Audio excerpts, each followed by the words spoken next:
Pengertian fungsionalistik adalah aliran yang dicirikan dengan penekanan pada fungsionalisme sebagai satu segi pandangan.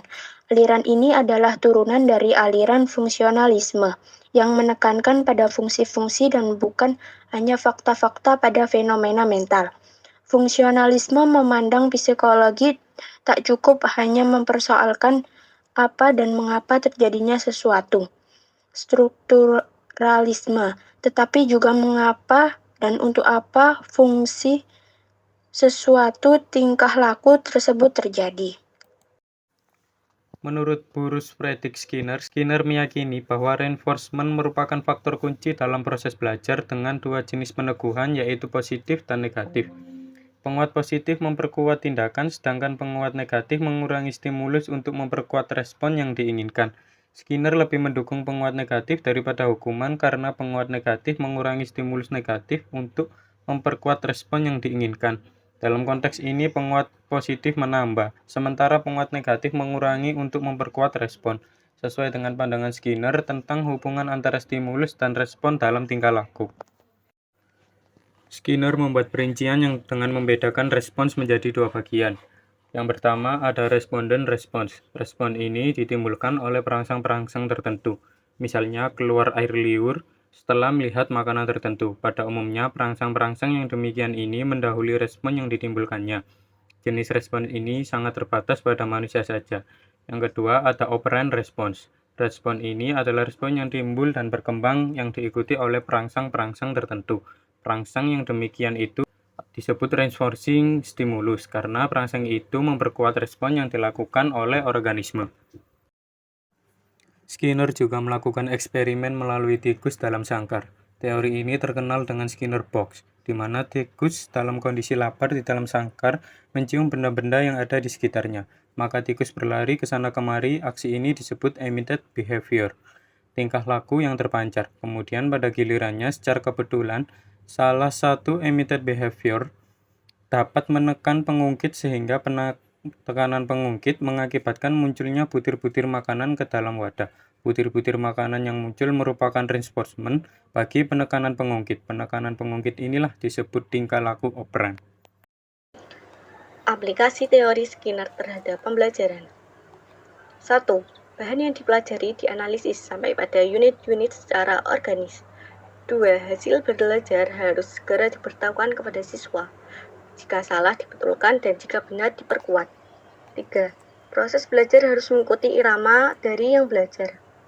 4. Materi pelajaran digunakan sistem modul. 5.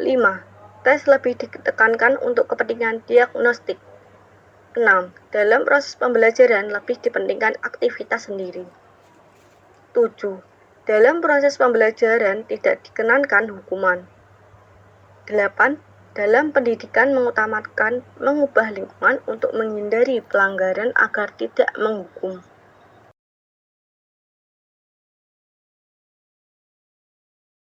Tujuan pembelajaran menurut teori fungsionalistik ditekankan pada penambahan pengetahuan, sedangkan belajar sebagai aktivitas mimetik yang menuntut pembelajar untuk mengungkapkan kembali pengetahuan yang sudah dipelajari dalam bentuk laporan, kuis, atau tes. Penyajian isi atau materi pelajaran menekankan pada keterampilan yang terisolasi atau akumulasi fakta mengikuti urutan dari bagian ke keseluruhan. Pembelajaran mengikuti urutan kurikulum secara ketat, sehingga aktivitas belajar lebih banyak didasarkan pada buku teks atau buku wajib dengan penekanan pada keterampilan mengungkapkan kembali isi buku teks atau buku wajib tersebut. Pembelajaran dan evaluasi menekankan pada hasil belajar.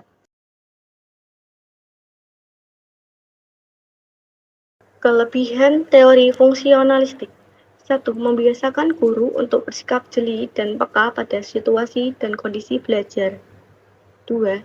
Guru tidak banyak memberikan ceramah sehingga murid dibiasakan belajar mandiri. Jika menemukan kesulitan, baru ditanyakan kepada guru yang bersangkutan. 3. Mampu membentuk suatu perilaku yang diinginkan mendapatkan penguatan positif, dan perilaku yang kurang sesuai mendapat penghargaan negatif. 4. Dapat mengganti stimulus yang satu dengan yang lainnya. dan seterusnya sampai respon yang diinginkan muncul. 5. Teori ini cocok untuk memperoleh kemampuan yang membentuk praktik dan pembiasaan yang mengandung unsur-unsur kecepatan, spontanitas, dan daya tahan. 6. Teori fungsionalistik juga cocok diterapkan untuk melatih anak-anak yang masih membutuhkan dominasi peran orang dewasa dengan berbagai rangsangan berupa penghargaan. Kekurangan teori fungsionalistik. 1. Sebuah konsekuensi bagi guru untuk menyusun bahan pelajaran dalam bentuk yang sudah siap. 2. Tidak setiap mata pelajaran bisa menggunakan metode ini. 3. Murid dipandang pasif, perlu motivasi dari luar, dan sangat dipengaruhi oleh penguatan yang diberikan oleh guru. 4. Cenderung untuk mengarahkan siswa untuk berpikir linear, tidak kreatif, tidak produktif, dan mendudukkan siswa sebagai individu yang pasif. 5. Pembelajaran siswa yang berpusat pada guru bersifat mekanistik dan hanya berorientasi pada hasil yang didapat dan diukur. 6. Penerapan metode yang salah akan mengakibatkan terjadinya proses pembelajaran yang tidak menyenangkan.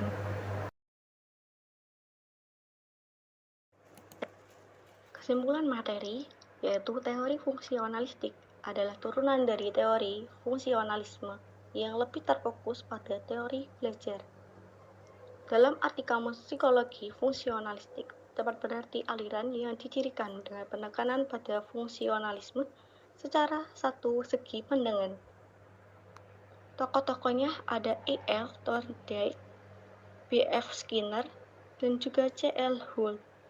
Kelebihan teori ini adalah kita dapat mengeksplor kemampuan dari seseorang baik minat maupun bakat, namun di sisi lain perlu pemberian motivasi agar dapat belajar dengan baik.